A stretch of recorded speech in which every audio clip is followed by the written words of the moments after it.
ठिकाणी या ठिकाणी गोंधळाचा सराव करत असताना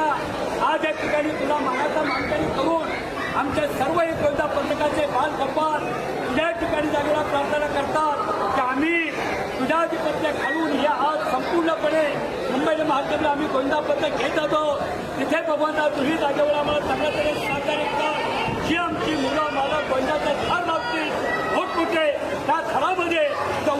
उंच थर लावू दे आमच्या बालगोपालच्या कुठल्याही हाता पायाला जगा फुटका न लागता की आनंदाने गोंदा जाऊ दे आनंदाने गोंदा येऊ दे सालाबादप्रमाणे तुझा मानाचा मान सन्मान करून अगरबत्ती धूप लावून ती